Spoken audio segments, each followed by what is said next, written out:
ചക്കപ്പം ഉണ്ടാക്കാനായിട്ട് നമ്മൾ നേരത്തെ വരട്ടി വെച്ച് ചക്ക വരട്ടി എടുത്ത് ഒന്നും കൂടെ ചൂടാക്കി എടുക്കുക. അടിയിൽ പിടിക്കാതെ ഒന്നും കൂടെ നമ്മളതൊന്ന് ചെറിയ തീയിലിട്ട് വരട്ടി എടുക്കുക.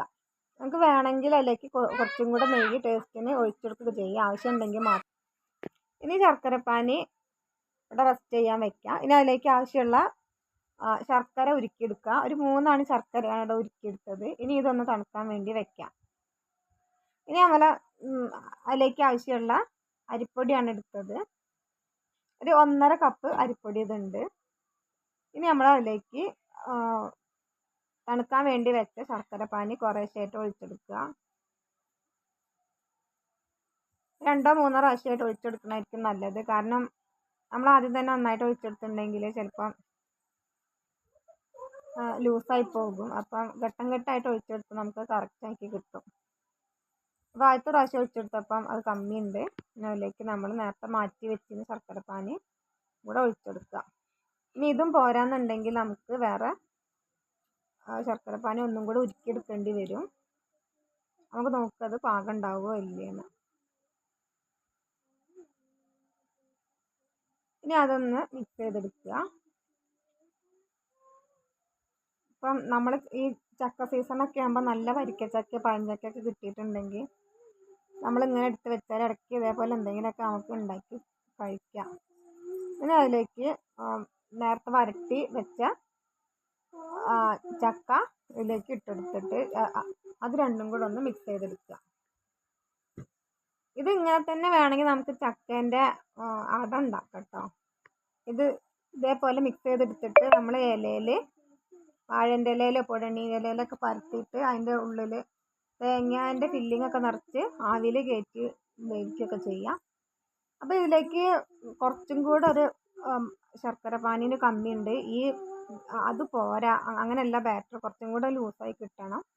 അപ്പോൾ അതിന് വേണ്ടിയിട്ട് 1 അണി ശർക്കരയും കൂടെ ഒന്ന് ഉരുക്കിയെടുക്കുന്നുണ്ട്. അത് ഞാൻ മിക്സിൻ്റെ ജാറിലേക്കാണ് ഒഴിച്ചു കൊടുക്കുന്നത്. കുറച്ചൊന്ന് ചൂടാറിയതിൻ്റെ ശേഷം ആ ചക്ക കുറച്ച് മിക്സിൻ്റെ ജാറിലേക്ക് ഇട്ടിട്ട് അതിലേക്ക് ശർക്കരപ്പാനി ഒഴിച്ചെടുക്കുന്നുണ്ട്. പിന്നെ അതിലേക്ക് ഫ്ലേവറിനുള്ള സാധനങ്ങളൊക്കെ ഇട്ടെടുക്കുക. നല്ല ജീരകം ഇട്ടെടുക്കുക, ഏലക്കായ ഇട്ടെടുക്കുക. ഇനി ഇതൊക്കെ നടച്ച് വെച്ച് നന്നാക്കി ഒന്ന് പേസ്റ്റ് പോലെ അരച്ചെടുക്കുക.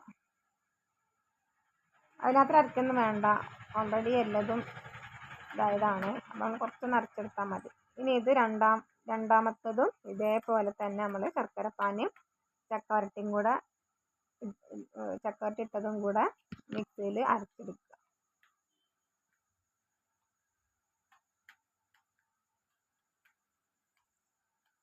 അങ്ങനെ രണ്ടാമത്തതും ഞാൻ അരച്ചെടുത്തത്. ഇതിൻ്റെ ഉള്ളിലുള്ളതൊക്കെ നമുക്കൊരു സ്പൂൺ ഉപയോഗിച്ച് വടിച്ചെടുക്കാം. നമുക്കതൊന്നും വെറുതെ കളയേണ്ട ആവശ്യമില്ല. ഇനി മൂന്നാമത്തേത് അരയ്ക്കുമ്പോൾ നമ്മൾ അതിലേക്ക് കുറച്ച് ഒരു 3 ടേബിൾ സ്പൂൺ മൈദപ്പൊടിയും കൂടെ കൂട്ടിയിട്ടാണ് അരച്ചെടുക്കുന്നത്. നമ്മളൊരു മയത്തിന് വേണ്ടിയിട്ടാണ് മൈദപ്പൊടി കൂട്ടുന്നത്. ഇനി മൈദപ്പൊടി ഇല്ലെങ്കിൽ നിങ്ങളുടെ അടുത്ത് ഗോതമ്പ് പൊടി ഉണ്ടെങ്കിൽ അതും ഇട്ടെടുത്താൽ മതി കേട്ടോ. 2-3 സ്പൂണോ ഇട്ടെടുത്താൽ മതി. ഇനി അതിലേക്ക് കുറച്ചും കൂടെ ശർക്കരപ്പാനി ഒഴിച്ചെടുക്കുക.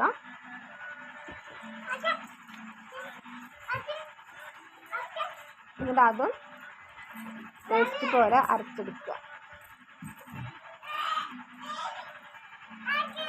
ഇതേപോലെ നല്ല ഒരു ഇതിൽ കിട്ടണം നമുക്ക്. ഒരു പൊട്ടോ പൊടിയോ തരിപ്പോ ഒന്നും ഇല്ലാതെ നല്ല പേസ്റ്റ് പോലെ നമുക്ക് കിട്ടണം. ഇതാണ് ഇതിൻ്റെ ഒരു കണക്ക്. ഇനി നമുക്കിത് ഉണ്ടാക്കാനായിട്ട് അടി കട്ടിയുള്ള ചട്ടിയിലാണ് ഉണ്ടാക്കുന്നത്. ഇരുമ്പിൻ്റെ ചട്ടിയിലാണ് ഉണ്ടാക്കുന്നത്. ഇരുമ്പിൻ്റെ ചട്ടി തന്നെ വേണം, നിർബന്ധമൊന്നുമില്ല. നോൺ സ്റ്റിക്ക് ആയാലും മതി. പിന്നെ അതിലേക്ക് സൺഫ്ലവർ ഓയിലാണ് ഒഴിച്ചു കൊടുത്തത്. സൺഫ്ലവർ ഓയിൽ ഒന്ന് നന്നാക്കി തിളച്ച് വരുമ്പോൾ അതിലേക്ക് ഒരു തവി ചക്കേൻ്റെ ബാറ്റർ ഒഴിച്ചെടുക്കുന്നുണ്ട്. അപ്പോൾ നന്നാക്കി ഇത് പൊള്ളച്ച് വന്നത് ഇതേപോലെ പൊള്ളച്ച് വരണം. കറക്റ്റ് പാകമായാലും മാത്രമാണ് ഇതേപോലെ പൊള്ളച്ച് വരിക. നമ്മൾ അത് അതിലെടുത്തിട്ട് പ്ലേറ്റിലേക്ക് മാറ്റി കൊടുക്കുന്നുണ്ട്. രണ്ടാമതും ഇതേപോലെ ചുട്ടെടുക്കുന്നുണ്ട്.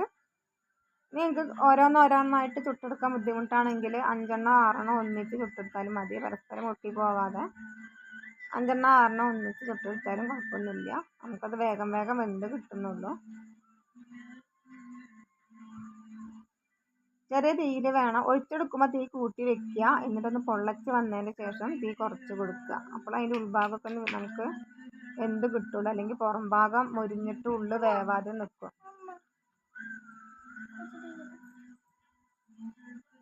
അങ്ങനെ ഞാൻ പിന്നുള്ളതൊക്കെ 4 5 ഒന്നിച്ചാണ് ചുട്ടെടുത്തത്. അപ്പോൾ എല്ലാ ചക്കപ്പം ഞാനിവിടെ ഉണ്ടാക്കി കഴിഞ്ഞിട്ടുണ്ട്. അപ്പോൾ ഇതാണ് ലാസ്റ്റ്. നല്ല രസമാണ് ഇത് ഉണ്ടാക്കി തിന്നാനായിട്ട്. നമുക്ക് ചക്ക സീസണൊക്കെ ആകുമ്പോൾ അതേപോലെ വരട്ടി എടുത്ത് വെച്ച് നമുക്ക് മഴക്കാലത്തൊക്കെ അതേപോലെയൊക്കെ ഉണ്ടാക്കി തിന്നാനൊക്കെ നല്ല ടേസ്റ്റ് ആവും.